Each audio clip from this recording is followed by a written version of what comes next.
आज मैं ऐसी कहानी लेकर आया हूँ जो निश्चित ही प्रेरणा देने वाली है। वास्तव में देखा जाए तो आज की परिवेश में, कोरोना काल में लोग निराशा में डूबे हुए हैं। उस निराशा के माहौल में यदि उत्साहवर्धक कोई चीज़ या कोई वाक्य मिल जाता है तो निश्चित रूप से हमारे जीवन में उत्साह बढ़ता है। और इस हेतु मैं इस कहानी को आपके सामने प्रस्तुत करना चाहता हूँ। एक राजा था जिसकी एक आंख फूटी हुई थी और एक पैर नहीं था। संपूर्णतः एक प्रकार से देखा जाए तो विकलांग था, लेकिन उसका राज्य प्रगतिशील था, निरंतर प्रगति कर रहा था। उसकी जनता प्रसन्न थी, खुश थी और अपने अपने क्षेत्र में प्रगति कर रही थी। राज्य अच्छे तरीके से चल रहा था। लेकिन राजा के मन में एक दिन आया कि चित्रकारों को बुलाया जाए। राज्य के जो अच्छे से अच्छे चित्रकार थे उनको बुलाया जाए और जिससे मेरा सबसे सुंदर चित्र बनाया जाए। तो मंत्रियों को बुलाया राजा ने और कहा कि जो राज्य के अच्छे से अच्छे चित्रकार हैं उनको आप बुलाएं जिससे मेरा सुंदर चित्र बन सके।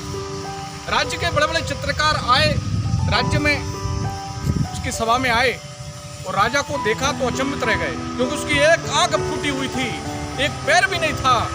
तो चित्रकार कहने लगे कि यदि हमने इसका वास्तविक चित्र बना दिया तो ये राजा हमको दंड दे देगा, हमको मृत्यु दंड भी दे सकता है। लेकिन एक चित्रकार बड़ा होशियार था, उसने कहा कि महाराज मैं आपका चित्र बनाऊंगा। मैं सिर्फ इतना कहना चाहता हूं कि हम नकारात्मकता से भी कुछ अच्छी चीज सीख सकते हैं। तो इसे तो उस चित्रकार ने ऐसा चित्र बनाया कि राजा, क्या चित्रकार भी अचंभित रह गए। राजा का ऐसा चित्र बना कि उसकी पैर नहीं था और एक आंख नहीं थी। उसने इस तरह से एक आंख तीर चलाते हुए, एक आंख से तीर चलाते हुए बैठकर चित्र बनाया, जिससे उसका पैर भी नहीं दिखा और आंख भी नहीं दिखी। और राजा को वो चित्र बहुत पसंद आया। वो चित्रकार अचंभित रह गए, उसको इनाम भी दिया। तो इस कहानी से हमें ये सीख मिलती है कि हम नकारात्मक न रहें। कोई व्यक्ति यदि कैसी परिस्थिति में हो उसका उपहास न उड़ाए, किसी भी परिस्थिति का उपहास न उड़ाए, क्योंकि कुछ चीजें अच्छी भी होती हैं और हम उसमें से सकारात्मकता, अच्छी चीजें सीख सकते हैं। बस मैं इतना ही कहना चाहता हूँ, आप उत्साहवर्धक इस कोरोना काल में रहिए, निराश होने की आवश्यकता नहीं। उसमें भी हम उस कोरोना काल में अच्छी चीजें और अच्छी वातावरण में रहकर प्रकृति से कोई अच्छी चीजें सीख सकते हैं, सकारात्मकता का माहौल बना सकते हैं और समाज और देश में अपना एक निश्चित ही योगदान दे सकते हैं। बहुत बहुत धन्यवाद।